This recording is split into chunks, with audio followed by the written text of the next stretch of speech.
Hey everyone, welcome to today's video. Welcome to the Gamey Daddy channel. So today I wanted to talk about the day before and their reveal trailer so far. And I wanted to just quickly talk about basically the biggest misstep from this trailer from a technical and a critical perspective. And I'm not trying to down on the developers. Don't get me wrong. I've started learning game development just to make a prototype of something just for the heck of it. And it has basically given me sleepless nights for the past 4 months. I can tell you that game development is very challenging. What I see on the screen is highly impressive. And I will give them kudos for actually being able to put something like this together. That's from the development side of things. But from the marketing side of things, this may not have necessarily had the effect that they wanted in that sense. Now, here's what I mean. If you look at the way the community of gamers has reacted to this trailer, it's basically, been tagged as a fake, bad voice acting trailer that is not going to be representative of the game. To that, I say from a development perspective that could not be further from the truth. In fact, it might be shocking if I were to tell you that this is actually the game that you're seeing here or the current prototype that they do have in their studio. What I mean is you can actually play the game like this. If you maybe had somebody that worked in the studio that said, hey, come on in here and hang out with us for lunch and play this game on this computer, you can most likely play it. Here's the difference though. When it comes down to optimizing the game for multiple computers, then this quality is definitely not going to be able to be reached for all gamers. In fact, I don't even think that the commercial version will take on this quality because they will have to optimize, scale down a lot of things, change lighting, and do work that should make the game run. So in development world, there's something they call expensive. That means every single thing that your game is doing, every single thing that's located or placed in your game has a cost on the memory and the performance of the game.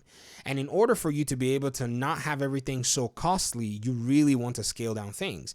So my first, I would say dig at this is by the time this game comes out, the lighting is going to be very different because one of the things that they've done here is they've basically taken some of the best possible, lighting schemes to be able to make the game look very dark. I mean, you're trying to market a post-apocalyptic game, so that's definitely one area that they're trying to highlight more than anything else.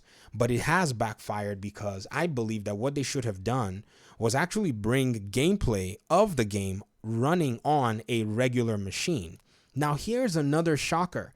The game could be running on a regular machine, but I don't think the whole length of the game could run on a regular machine. So this may be a chunk of the game, probably, like I said, a prototype, just running probably for the, for maybe a 5, 10, 15-minute gameplay loop that's able to run on a good rig. But at the end of the day, still, what does the entirety of the game look like? How is the game going to manage multiple levels, different kinds of maps, different kinds of lighting? In fact, they have a snow weather area if you look at the pictures on Steam. So again, it boils down to the game is not going to be coming out in this fashion because of the technical challenges that the game is basically going to be facing.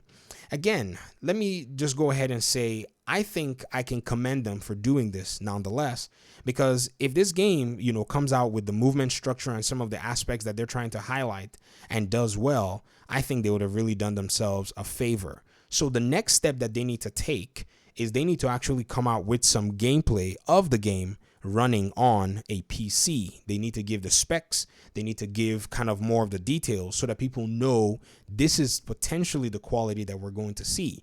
Now, here's a challenge. They probably can't do that until the game is actually complete and they know the game is running with a higher fidelity. So hence, this same, scripted, I would say whatever it is, has not necessarily done its job, and they should have learned better. And especially the fact that they're trying to market this game to the Division audience. Now, I mentioned this in my last video when I actually discussed this.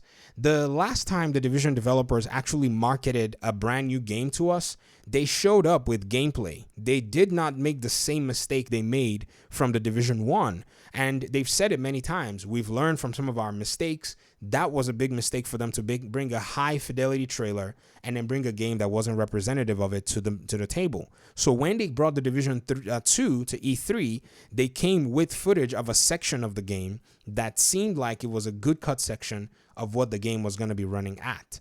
So I encourage the developers over at, I think it's Fantastic or whatever it is, they need to go ahead and do that in order for them to be able to change the landscape and the marketing of their game. I don't know if anybody's watching this video, but that's definitely what they need to do.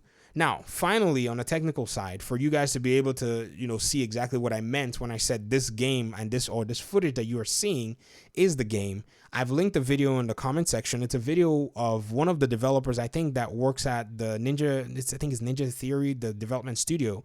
They did a talk at a games developer conference or at a conference showing how they use the engine to make cinematic trailers, and actually you're able to record footage within the game and actually show it to people. So if you think that I'm actually just making that statement from an outlandish perspective, I would encourage you to watch that video. At least it will take you about 15 minutes, but it would really inform you as to why I believe that this particular footage that you're seeing of this game is the game or the prototype that they have of the game working currently. So let me hear your thoughts in the comment section. Do you think they can redeem this trailer by actually bringing gameplay? I think they can. Answer yes or no. Thank you very much for watching. I appreciate you guys' time and audience. Hopefully we'll talk in another video. Peace.